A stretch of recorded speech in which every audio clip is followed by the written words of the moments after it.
right. This is that awkward time where we're live, but no one actually is like watching yet or logged in. We're not even like on Twitch yet. It's just kind of there. Today was a heck of a day on D-Lo and KC, though. That's for sure. It was. It was good though. Everybody is a little fired up. I liked that if you guys get divorced, who's getting what days? No, kudos to you guys. Like I said, how many places where after 14 years, you know what I mean, and just losing, that's all people still want to talk about. Like that's what we have. It's frustrating, man, but in reality, it's still our team. Like it's still the right? Kings. Like it's even still... if we make fun of them, and like we did last night, we were texting like it's gonna happen. Here it comes. Yeah. Like, you know Dude, what I mean? I told the story but too. We're still watching. I told the story. I was like, Jill and I, we're just waiting. Like we're sitting here watching this, knowing it's gonna happen. Like we know it's gonna happen. We're just waiting for it to happen. And sure enough, it happened. It happened. So go ahead and if you go to ESPN 1320's account and retweet it, we'll be on Periscope there. And we should be hitting the Twitch feed any second. All right. It's Tyree, man. I hope so. You know what, Melvin? This is going to be one of the first things we dig into right here. It's going to be one of the first things we dig into right there. What's up, Ramsey? Thanks for jumping back on with us, man. Let's hit the music and let's talk King.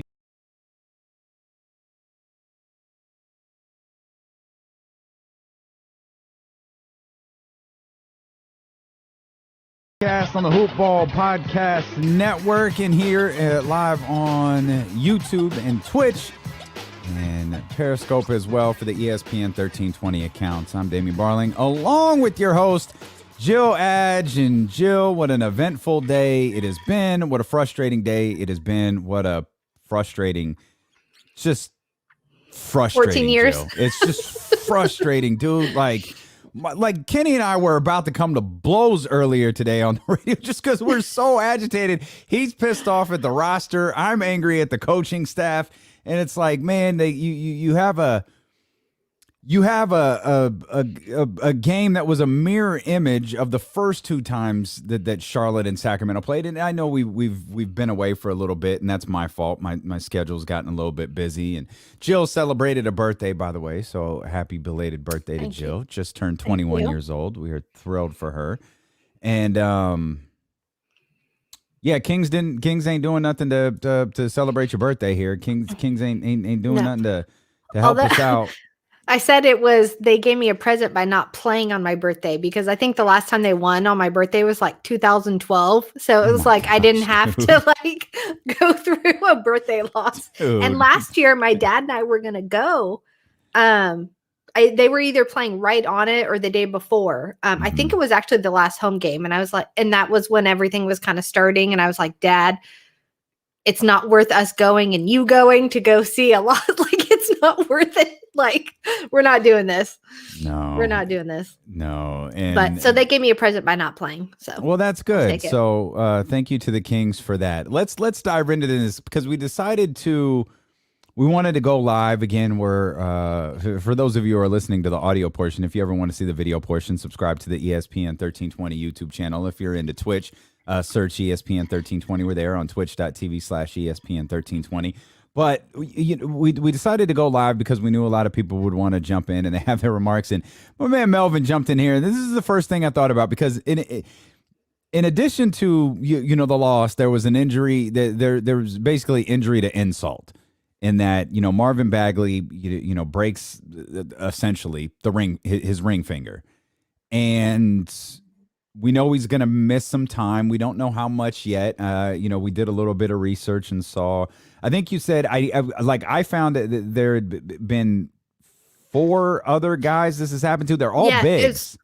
And that's my thing is all the injuries he's had they've been fluke, but they've been common big man injuries. Like these guys, I look at it as they're in scrums, right? Throughout the whole game. Like if you're playing rugby or something else, which is why you see the hand, the foot, because of where they land, the shoulders, because they're constantly getting hit and bumped. Those are the common injuries you see in big men. And the fact that this year, right, 4 or 5 guys have had the same exact injury, all big men, like it sucks, but some guys just have bad luck that way. I was talking to Trevor earlier, and he was bringing up the Giants and Brandon Belt. Like he's the guy where last year he had like COVID, mono, and something else. But like through his career, he's the guy that's coming back from mono, and then his first at bat he gets hit by a pitch in the hand. Like that's just that guy's luck, right? Like some guys just have horrible luck that way, and that unfortunately seems to be what Marvin's going through. I mean, and it sucks for him, it sucks for fans, like, but it's not like the guy's not putting in the effort. And that's one of the things is, I mean, we've seen big men come in here and be healthy and not putting in the effort. This kid is putting in the work and the effort and playing hard. And unfortunately, as bigs do, which is why a lot of people don't invest a lot of money and big draft picks in big men, is for this reason. Sadly, it's a wing, a wing and guard kind of dominated game right now. And when you have such high hopes, but a lot of, what people see the future, you know what I mean, of the Kings and what they've invested in this. That's a lot on a big man that big men are injured in this game. Like and you're seeing DeMarcus now, like he was healthy for a long time. And then all of a sudden, like after he had one, it's been one thing after another, right? Like it's Clint Capella is consistently out with different foot injuries. Like Willie had his times where he even said that he stopped going as hard on the rim after he had fluke, hand injuries, constantly battling, around the rim area. It's one of those unfortunate things, but there's nothing he could have done different, right? That would have prevented anything. And that's the thing where people, get into the injury prone thing, or they get, he's Sam Bowie. Like we got that a ton today on ESPN 1320. And it's like, well, no, like to me, these feel different. And I know that they're frustrating, and I'm not trying to minimize anybody who's frustrated with the situation with Marvin Bagley. I'm going to go out on a limb here and say no one is more frustrated than Marvin Bagley himself.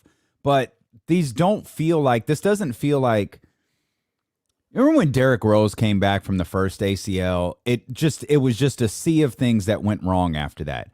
This doesn't feel like that to me.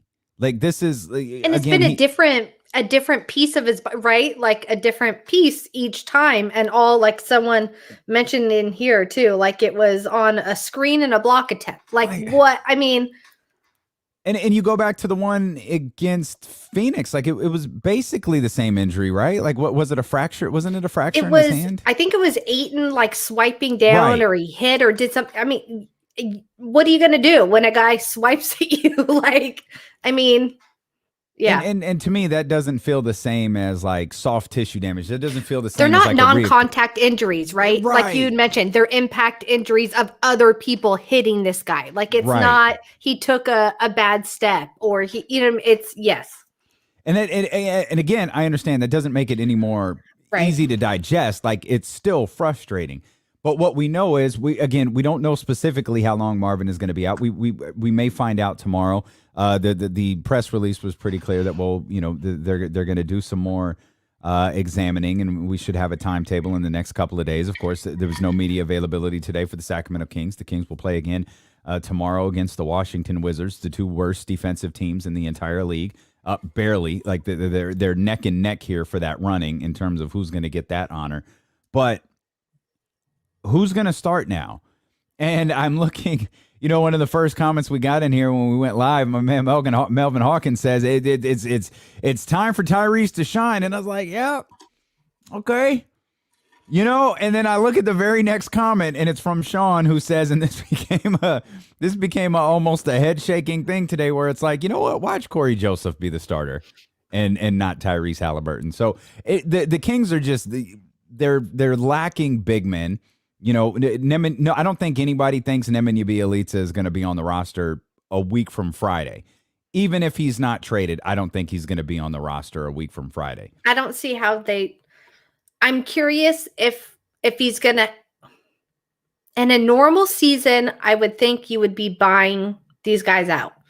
All we hear is how this ownership group is bleeding money. And I know Kenny's mentioned this too on the thing, is why they're not just cutting all these guys and signing all these. This is the first time they've had a roster spot open, right? They've had injuries other than that, where they had to bring in a big man on a 10-day right after they had the injury. They might end up having to do this again. So, and you have to get a sign off on ownership that they're willing to pay these guys to go away. Mm-hmm. I mean, they have a bunch of $6 million guys right now sitting on their bench that have been kept around because you were hoping. Well, right. I'm not even hoping. All we were told this offseason was that, it's so easy to trade these guys. There's going to be plenty of teams looking at this. And you might have heard that a couple weeks ago, and maybe it'll end up happening. But everything right now coming from reporters are nobody even wants to give up a second round draft pick because they're all going to wait for the buyout market. So what everyone was told, it was going to be so easy that these guys were going to be, have so much value and you could ship them off. Although Belly is the one guy consistently we've heard where maybe you can get a second round draft pick. Like, he's the only one really at this point that I've seen of the buyouts that you might be able to get a second round draft pick. The Lakers, you've heard Whiteside attached to them, but again, you're seeing them talking about waiting to see if Drummond ends up being, on a buyout. Right. So I don't see them. They're not going to be giving up anything. So again, we could have 3 guys bought out, right? Maybe you could see a Jabari, maybe you could see a Belly, maybe you could see a Whiteside buyout. But again, you still have to have ownership saying, we're willing to pay these guys to go away, when all we're reading about is how they're bleeding money, right? Mm-hmm. Granted, understandably, like everybody else is at this point. But will they do that? I don't know. Honestly, I don't know. Or will they just say, you're going to sit there for the rest of the year? You want to have good relationships with players, and I think not buying out these guys and giving them a chance, that could end up hurting you. But again, I don't know. And that's the thing with Nemanja that really pisses me off. Like, it was like whatever with Belly until the article with Sam and Jason was written about how he refused to play for like a month and a half or whatever it was. Like, we kept being told it was personal issues. We heard 3 different stories regarding that. That's what was so weird to me, is we've heard 3 different versions of him and front office met and agreed that it would be best for him to sit and them to find a trade partner. We heard from Sam that he refused to play. And then we also heard that, he had personal issues, so he was going to be out. There's one truth. And that's the frustrating part, is you can sniff out a lie when you get like 5 different stories. Like, so ultimately, what is it? Did he refuse to play? Like, what exactly is happening here? And that's the thing with Belly that like frustrates me, is like, who the hell is Nemanja Bjelica? Like, you seriously, you refuse to play. Like, this is what was weird to me, is he's come off the bench before. So like when he first came, there was a whole thing about him and Bagley, and then he ended up coming off the bench, and you didn't hear anything about him being upset. Maybe he was, and we never heard about it. This is where I just thought it was weird that we've never heard this from him previously. Mm-hmm. So I just thought that was kind of strange. If it's true, he deserves to get roasted for that endlessly. I just thought it was really weird that we hadn't never actually heard that about him before, and all of a sudden it was like thrown. thrown out there. I Well, don't know. yeah, It was just really weird. I had a lot of issues with that initial article that was written, but we've addressed some of them with Jason Jones and talked about some of them. Just some of them felt like the thing about Bagley and Bagley, you know, being the Kings are shopping him, but you know the value is low. Right. It's like, okay, wait a minute, what are Are we people talking calling about on him, or are they what are shopping? we Right. in the important, you know, talking about rival executives have told me, and it's like, okay, what exactly is this? Like, what are we They talking told you about that they here? called.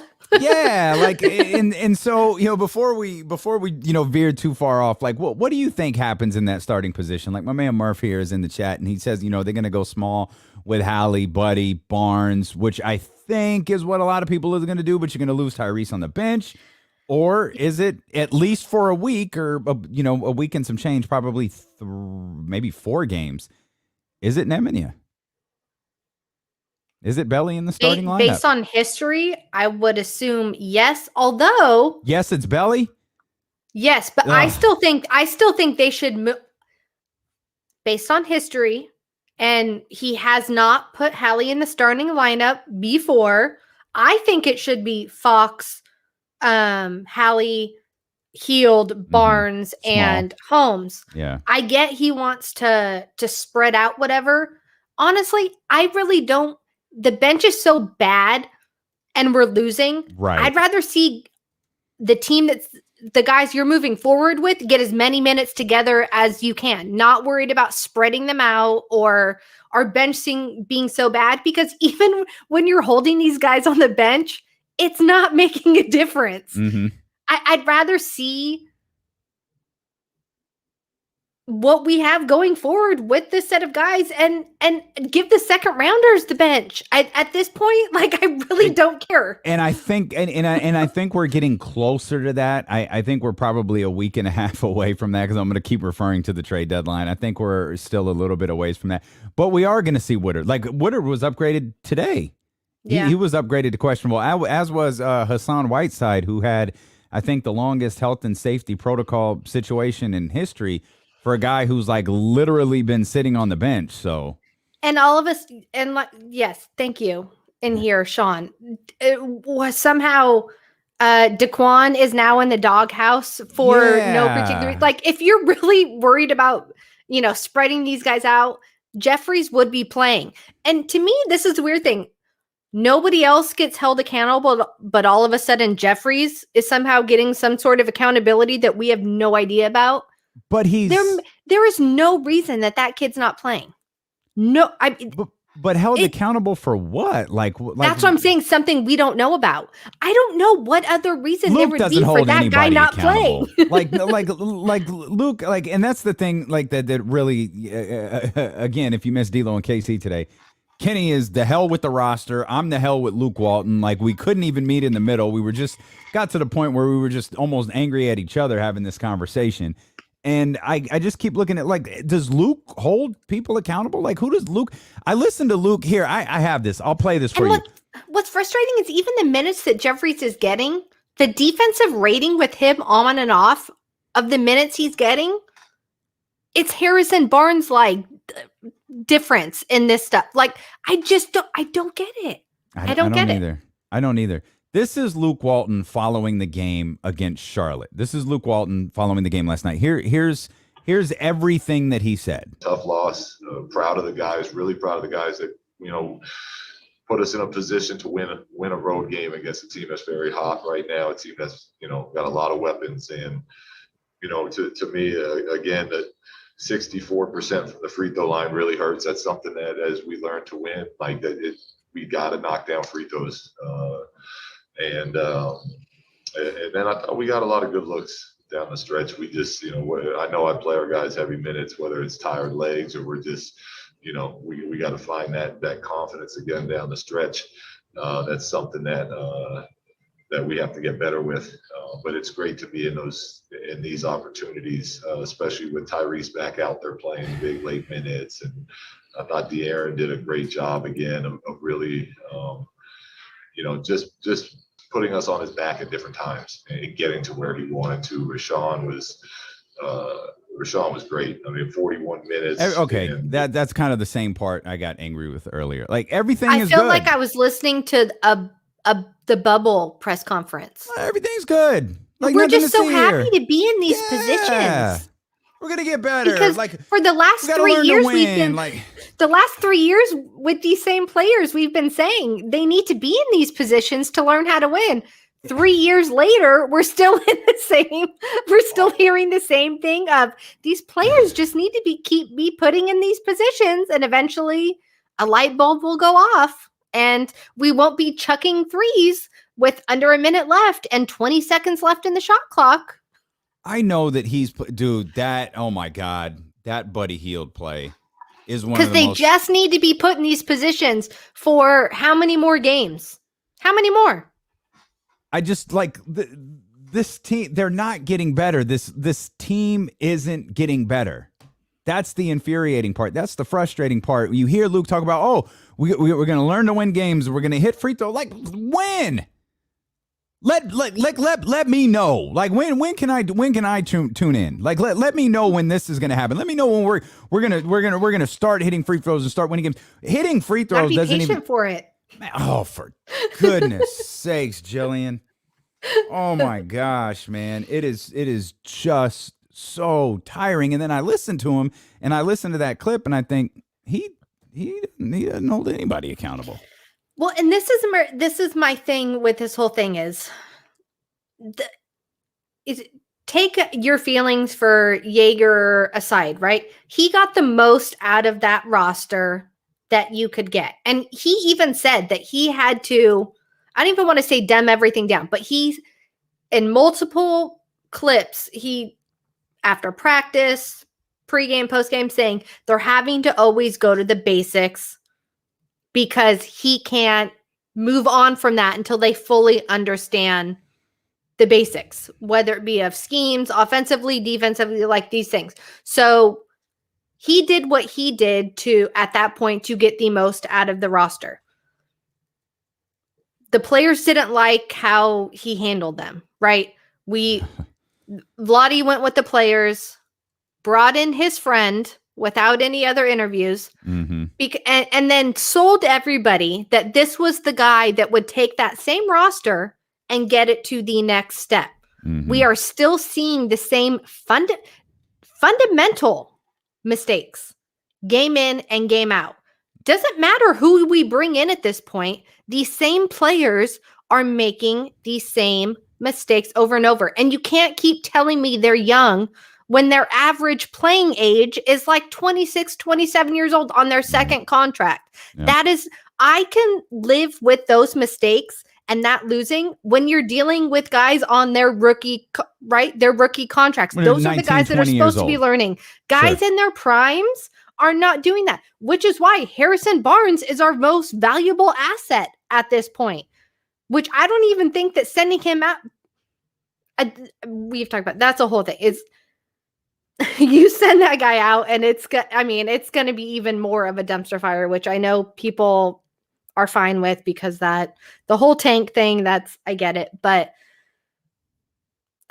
I don't even necessarily think again that changing Luke solves it again until you fix whatever the core players or the core issue. We've seen the same thing for 3 years. It's not going to work and you got to move on. Now it's up to Monty to figure out the best way for that to happen. And we don't have the answers, right? Like that's up to him.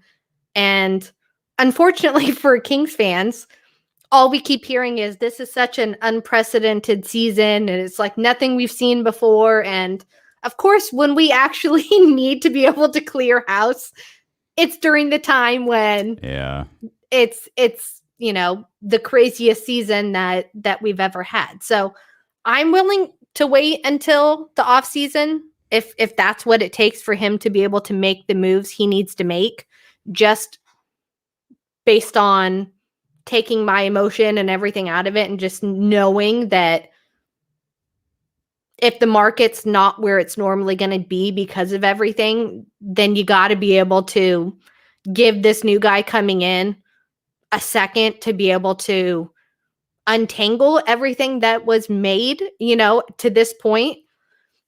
Because we love to think that at the snap of our finger that you can, because we see it from other teams, you can trade here, you can trade here. If we're saying we don't want these guys to play on a 14-win team, why do we think that all these other teams are going to be throwing things at us to come get them and put them on their team? Well, that was the thing too with me this offseason about Bogey. Like, why are you so quick to believe, just re-sign him and figure it out later? Re-sign him and figure him out later. Don't lose him for anything. That was our thing, right? Yep. Dude, there's no way like it was going to happen. Like, I have to believe Monty McNair is doing everything. I have no clue. I'm just speaking as a casual observer. I have to believe Monty's doing everything he can to move Buddy Hield. But you talk about there being no market for the statistically worst starting two guard in the entire league. I don't know how you sell that. I don't know how the greatest salesperson on the planet sells that to another general manager. I just don't get it. Right. And that's as you're thinking about how the one guy who you could probably trade easily is the one guy I'm like, no, don't trade him. Like you absolutely need Harrison Barnes to help you with, Tyrese and De'Aaron and whoever that the Sacramento Kings draft and acquire in this upcoming offseason. You need a 28, 29-year-old around to help with that. Right. And this is the difference between Barnes's market and Buddy's market. Barnes could literally go anywhere and he would be able to fit in and slot right in offensively, defensively be fine. Buddy, yes, he historically has been one of the best shooters in the league, right? Not this season, which doesn't help the Kings, but he has to go to a good team defensive team. Like that's where he has to go because you have to be able to send him to a Denver or to a Philadelphia, right? Someone that needs shooting where they can still put him in and he's not going to kill you defensively. You have enough good players around you, right? That he's not going to take you down. You can send him to an Oklahoma City or a bad team. Maybe they not necessarily someone that right and just let him score, but it's not going to move you, right? Mm-hmm. But you're going to see the same results that you're getting in Sacramento. Yeah.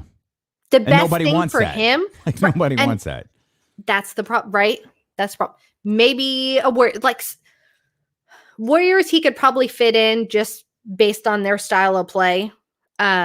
He's not going to help them defensively again. But that's why I think you keep hearing the Philadelphias of the world, the Denver, like those teams that where he will help them offensively, but he will not take down that team as a whole defensively.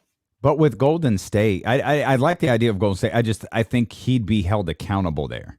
And play. Yeah. I mean, we can't duck the obvious. The kiss of death with Buddy isn't even necessarily how bad he is at this point. It's how much he's owed. That's the issue, is how many years are left on his deal. Like, that's the biggest problem. Shout out to Joe Davidson. If you're still watching, Joe was showing Jill some love for her ability to casually conversate in her frustration while still sipping her beverage there. So that's solid. Wait till she pours the wine. We start going back to post-game shows. She'll start pouring the wine. That'll be really good stuff. Here's a name that I don't like to talk about at the trade deadline, but we do have to be realistic about it. Like, what do you think Richaun Holmes? What do you think is like Richaun Holmes' future? Do you think he's with the Kings in a week and some change? Do you think he's back with the Kings next year? What is the value of Richaun Holmes? Like, I have to imagine his agent is working incredibly aggressively this next couple of days trying to figure out, what does it look like for us in this offseason around the league in a time where he's been able to he's been really, really good, really, really consistent for the Kings. And he was a late in free agency signing when he signed here, and I have to imagine his value to I would think has multiplied since then. But it is the Kings, so you can never tell. Yeah, and as we keep saying, we don't really know with Monty or what his vision is. Yeah, if he's already made the decision that Holmes is not going to be here next year, I would hope that he would try at this point and get something for him, because I do think he could help a contending team. But again, as we see right now, some of the better bigs in the league, like right now you're seeing Drummond on the buyout market, that teams are signing these big men to smaller 2, maybe 3-year deals, not the huge money that you're necessarily seeing a couple years ago, or that they think they can grab them for a year, right? Hassan Whiteside has had how many contracts, and then that guy just went to the league minimum. Rashawn's still young. I want him to be here next year because I do like his fit with Fox, and let's say Harrison's still here. Like, I do like at least the 3 of them together. I like Halliburton with Holmes. I think he's very easily slottable with your core players. I just don't know how much they want to pay him or what his agent's asking for. At this point, it's really hard to tell with the landscape that it still is.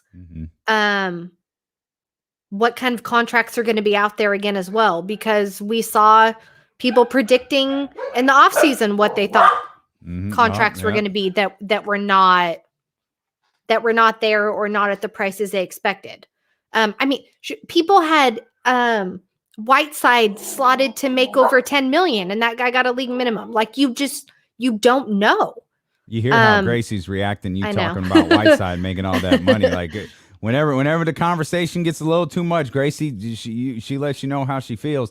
That's the conversation. It's not what people want to hear, but at this point, it's such a mystery that it's the conversation here in the chat. Like, my man Ramsey saying 3 years, 36 million. Is that Rashawn's value? I think Murph had him pegged at 15 million a year. Like, that's what I can't figure out, because I love him here too. And I don't like to, I think he's my favorite Sacramento King. Like, I really do love watching him play. I love his energy.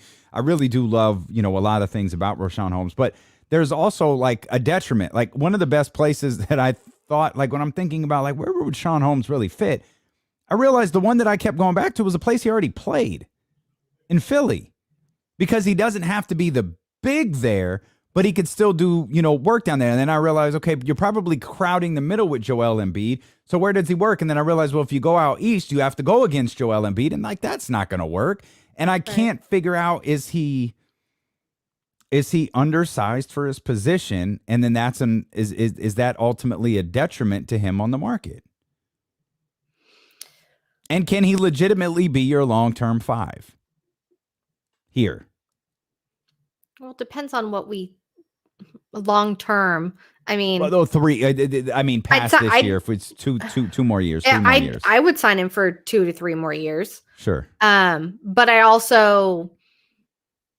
don't know if I would go 15. Like, for a big man, I'm based on the conversation we've had, right, of the injuries and the things like that. He's even had the shoulder injuries, right? Because these guys are constantly getting nailed. I'm leery of paying big men that, and who knows? I don't know if this front office has made a decision on Bagley, right? Because that could end up impacting him too. Do they see him here long term? Do they see him here as a 4 or a 5 long term? That could affect where you end up going with Holmes down the line. There's just so many unknowns. And right, with Monty, we had a press conference and we heard him on the Woj podcast. Like, that's the extent of what we're getting from him. So, and it's not like he was really dropping state secrets out there. Yeah. And you just look at last night, like, he played 40 minutes last night. 17 and 15 for Rashawn last night against Charlotte. And for the way these guys are, again, I sound like a broken record, but the way those guys get hit, like, that's hard to sustain. But he's also not a stretch. And so I don't know if that hurts his value when it comes to teams as well. when it comes to like that, depending on who has money going in, and what they already have slotted in. If they're looking for a stretch 5, or if they're looking for just a physical, big man, what I think that's going to play a role too in what he gets paid. Which is why you saw Deadman, right, get the huge contract and Holmes sign later down the line. That's what this front office thought that this team needed at the time. And so they paid the big physical guy, right, 2 years, 10 million, and the stretch, what was it, 40 million or something like that. Like that's, so I think that can end up playing a factor for these guys as well. Can a coach help? Because this team is, I mean, they're pushing the boundaries of historically bad defensively. Could the right coach change this? Could the right coach make this a better defensive team? Because remember when the team was 3-1, I don't know if you're old enough to remember that, Jill. I know you just said it celebrated a birthday. Hey, we were praising this team at the beginning of the year. Like, oh my gosh, we were talking about but they weren't effort. playing anything like they're playing now. We were all the effort on the defensive end. We were talking about everything that they were doing and communication and all this stuff. And it's like, okay, that's gone. So we're talking about effort. Is this team just not trying on the defensive end anymore? Are they not communicating anymore on the defensive end? Like, can a coach make a group of guys who either have, maybe it's not a group, maybe it's not all of them that don't have an interest in playing defense. Maybe it's the fact that it's a couple of them that are really, really bad at it, and it throws the groove of the entire team defense off. Can a coach, with minimal roster change, can a coach come in and fix that? Or does it have to be massive I don't know roster about change? Fix, but I think you can make, you can move the meter right one way or the other. I mean, look what we're seeing in Atlanta right now. That they're still dealing with injuries, but Nick McMillan has them playing. Yeah. But granted, that's also, that team had, at least according to those articles, completely stopped listening to their coach. We're not hearing that here. Oh, well, so thank I don't goodness know. that hasn't happened here. Thank goodness. This is also hard for us because we're not privy to any kind of practice. We're not privy to being at games, right? To what's being said. I am not privy to pre and post game chats. Like I would like to think the coaches are telling them all these things, and it's, I love that. You would like to think. Yeah, I'd like to think it too. Not being able to. But again, I'm hearing, we've heard multiple coaches and multiple assistants at this point keep saying the same thing over and over with these same players.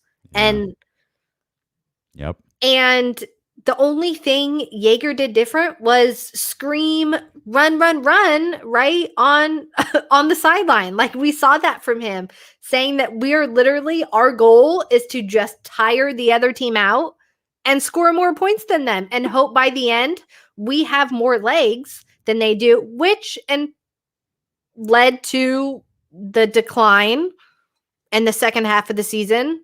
I think with, putting a lot of that on those guys' bodies that didn't necessarily have that previously, to be able to maybe to know how to handle that for a full season, or it's just not sustainable, right? Like, that's just, and we've seen Luke say, we're going to work more on the half court stuff so that when we take those next steps and we're in the playoffs, we're prepared to be able to handle that.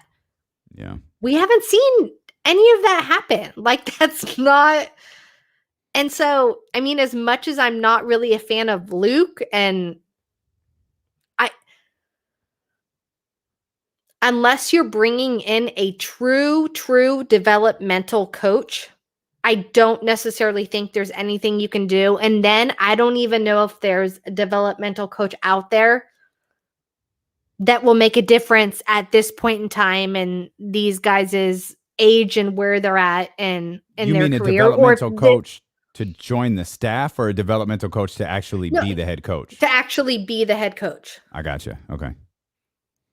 I'm looking at Because my man Ty Guy in here in the chat. We need Jason Jones to give us access to those Zoom press conferences. I'm on those Zoom press conferences, bro. There's nothing there. Like the accents, the stories that Jason Jones can normally write are the ones that he picks up on when he's at the arena and he's on the court an hour before the game, 90 minutes before the game, 2 hours before the game, or he catches something on the sideline that may not necessarily be on television or something that you can't pick up on television. All of those, access points, they're gone. So, the way that the way that this team is being covered, much like the way the entire league is being covered, it's a lot different now.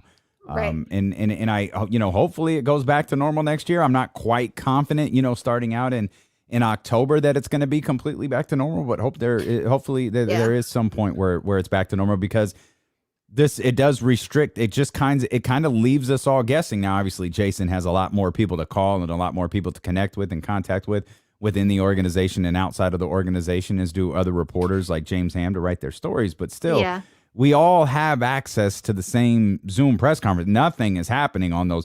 Most media outlets, Sean Cunningham is great for this when I'm able to miss him. He just posts them to the ABC YouTube page. You can see it. Like, you can literally see everything that happens in terms of media availability. Like, you can literally see all of it. And you're not going to get any answers that way. You're going to get that stuff that we played. Or you're going to get this. Tough loss. Proud of the guys. That's what you get. Tough loss. Proud of the guys. Make free throws. Played well. Love Rashawn. Love De'Aaron. Yeah. And the difference, I will say the difference I think we're seeing in this year and last year, and this could be a Monty thing and maybe what he's telling Luke, depending on what kind of conversations they're having with other front offices or anything like this. But last year, we actually saw guys being benched, right? And we saw some switching of lineups to an extent and it worked. Mm-hmm. We're not seeing that this year. That's interesting, because I think that brings up a question. Obviously, one of the major differences is Vlade's gone, and I'm of the belief Luke has been told, dude, you're good. Now, I don't know if he's been told you're good to the end of the year. I don't know if he's been told, we'll evaluate this at the end of the year. Sometimes I listen to him talk and I think, tough loss. Proud of the guys. Nothing really to see here. Sometimes I think he's been told, dude, you're good for the next 3 years. Just kicking and hang out. You're going to be the coach of this team. But I feel like last year, with Vlade by his side and him in his comfort level, knowing this is his first year with the team, I can play around. I can find the lineup. I can move Buddy. I could do all of these different stuff. I could bench Dwayne Dedman, who we just signed for, God knows however much money, whatever it was, and put Rashawn Holmes in. And I can really kind of play around with this lineup and figure out what we're going to do. This year, even though I do believe he's been told, like, flat out, and I know, there have been articles written, Luke Walton's been led to believe. I feel like when I hear Luke Walton talk, he's been told flat out, dude, you're good. You're fine. You're coaching at bare minimum to the end of the season. We'll evaluate everything then. Sometimes, as I said, I feel like he's been told he's going to coach forever. But I feel like he's a little bit more gun shy because he's got a new boss now, and he's got to win games. Unless he's been told otherwise. Unless Monty's telling him, like, keep these. Like, this is my thing too. Is we've been told. This is one of the things that got Yeager fired. Right? He was very public in saying, I think Buddy Hield's best place is as a sixth man. Yep. We saw it then. We saw it last year when Luke finally made the move. We all think that it's been past time to make that move this year. I don't know if Monty is saying keep it going, keep him there, because I don't even know if he would say we're trying to showcase. I don't know, but at some point it's not working, and he keeps saying he's going to evaluate and we'll see if I make a change. He did it last year. I don't know why they wouldn't necessarily, especially when he's been having trouble. If that gets the guy out of the slump, try it. Yeah. I mean, at this point. Well, he's gotten bailed out too on several occasions in that, remember, New York, the first New York game before that stretch of good basketball started for the Kings, he was asked, are you going to make a change to the starting lineup? It was during one of Buddy's terrible stretches. And he was like, we're not going to change anything before today's game, but we'll evaluate it later. Kings win that game. That very one game, Jill. They win one game against the New York Knicks, and he's asked immediately following the game. You mentioned, making some changes. Is that something you're going to look to do before the next game? Oh no, why would we do that? That's crazy. We just won the game. What would we make a change for? We just won. We're going to keep going. Same thing happened before Tyrese got hurt. He was asked about making changes. Again, a terrible stretch of basketball for Buddy Hield. And anytime anybody asked if he's making changes to the starting lineup, we're all talking about, everyone's asking about the same person. Who's asking if he's going to take Buddy Hield out of the starting lineup. And then Tyrese gets hurt. And he's bailed out again. And so it's like he's never really had to make that decision because everybody is basically asking, are you going to put Tyrese Halliburton into the starting lineup for Buddy Hield? And now we've gotten to the point here in this season asking, is he going to put Tyrese Halliburton in the starting lineup with Marvin Bagley out? Is he going to put Corey Joseph into the starting lineup instead? Is he going to put Nemanja Bjelica, who's not even going to be on a freaking roster in a week and a half, in the starting lineup instead of putting in Tyrese Halliburton and starting small? And if he made the argument, well, you can't start small for this reason, I'd probably listen to that. But the problem is you don't have another big unless you're going to remove Hassan Whiteside from witness protection and start him out of nowhere. Yeah, I mean, that could be another thing of why it would be hard to see Holmes move at this point too, because unless they're getting big back, because they literally have no body. I mean, and that's, yeah, I know. Well, and now apparently the Heat and the Thunder are discussing a Trevor Ariza for a second round pick trade. I know that was one of the teams that we had heard interested in Belly. And I would assume it's the same. It'd be the same kind of deal, but Kings legend Trevor Ariza. They gonna kick the tires on Ariza over Belly, and if they did that, I wouldn't necessarily blame them. But defensively, he would probably fit more their style. I think Ariza is just trying to get on every team in the league before he retires. He's got to be close. Trevor Ariza's got to be close to having a jersey from every single team in the entire league. Getting some messages in here. Would like to see guy James Jeffries play more to see what we got. Yep, you're probably going to get that. I don't know about Daquan Jeffries. I have no idea why he's not playing, but you very well may be getting that here pretty soon. We still have no idea what Justin James can do as a player. Like, he is still such a mystery. I mean, we saw it for a little bit last season when Ariza was out with his personal issues before they moved him, and we ended up getting Bazemore. Does everybody on this roster have personal issues right before they wind up getting moved? Yeah, he was already sick of it and like, get me out. I mean, he was calling them out at issues, a bad working environment. I mean, what wasn't it preseason? He was already calling the guys out at practice. Like, yeah, what have you earned that you're half-assing it out here? Boom. He was already like, get me out. Yeah. I don't want to spend. I came here for Luke to play with my buddy, but I'm already done. Like, I don't even want to last. Well, shame on Trevor Ariza for thinking, I'm going to come play with Luke Walton. But when James got to play in that limited stretch of multiple games in a row, he wasn't horrible.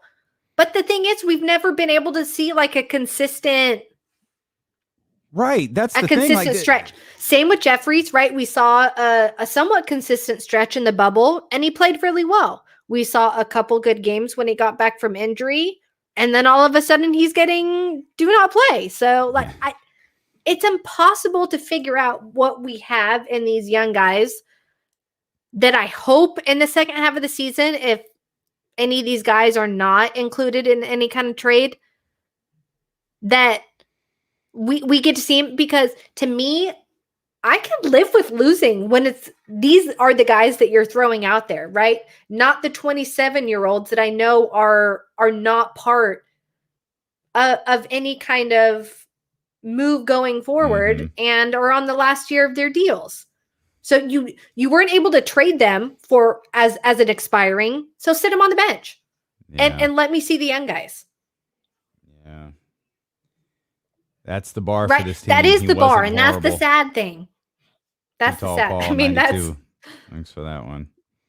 It is. It's frustrating, but it's King season. So what would King season be without frustration? Did we miss anything that you want to go over? I know we've been gone for a little bit, couple week or so. Did we miss anything? I feel like we had a good amount. Did anybody else have anything they wanted to vent about? I was gonna say, everybody, do we get it all or off they our want us chest? to talk about? Do we like? And I just look at these. Some of these texts are just so indicative. Like what I'm afraid of, and it's something that we talk about. We've talked about the last couple of days. Is we come here to do the podcast, whether we do it live or we post it to Hoopball or whatever, or we're here on ESPN 1320, and the audience is gone. Just because no one cares anymore.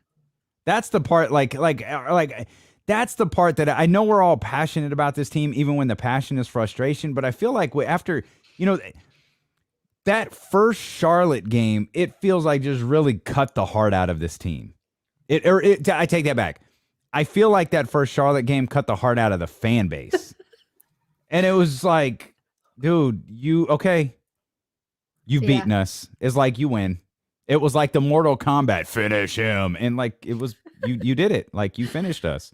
You've killed you've killed us, like you've killed the fan base. Like that. I want to know if the Jabari Parker hype was real. we got to see 2 minutes of it last night. 2 minutes. That's where we are, people. Although if Woodard can't go tomorrow, you might find out tomorrow. You might find out. And you know what's really a bitch out of all of this is our man Metu. Still hurt. Dude, and who would be? He could do better playing with one hand in a cast out there and still be. Dude, and he would be getting some run right now just by default. I'm trying to think what his timetable was. I feel like it was where we're at now. Was it 4 weeks? I feel like we're close. Wasn't he? Yeah, he might end up getting some run then if all healed well. I mean, I'm assuming they're still keeping up on his cardio since his hand. Yeah, his hand, wrist, legs can move. Yeah. But yeah, but this is the thing, right? We're like, yes, 2 ways. Like, come on, woo! Like we have $6 million players on the bench, and we're like, come on, 2 ways. Yeah. Come on. Come on, Kyle Guy and Metu, save the day. That's it. That's it. And I think we're even past save the day. It's just like, let's see these guys play. Like let's see him play. Let's let him get him out there and run. I still don't understand why Jabari Parker has gotten virtually 0 run this entire season, but whatever. It's also why I'd like to see the team, depending on what kind of moves they make, if they still have the roster spots open. Give me the 10-day contract deals on young players like Alize Johnson, who is leading the G League in rebounds and going through the Toronto's 905 Raptor system right now. Because the Kings are one of the 24th rebounding team. Like, show me a guy who's gonna come in here and rebound the ball. Like, if you're not going to play the guys that are sitting on the bench that you're paying millions of dollars to, then bring in some young guys on 10-day contracts and see what they can do. Yeah.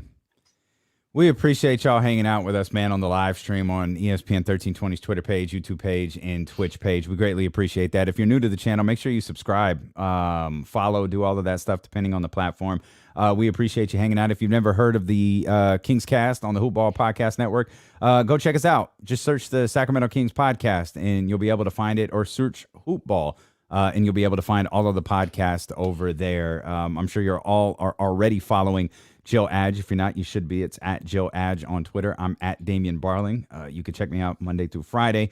ESPN 1320, 12 to 4 on your radio.com app, or here on Twitch, YouTube, or Periscope. Again, we appreciate y'all so much for being with us, and we'll see you next time here on the Kingscast.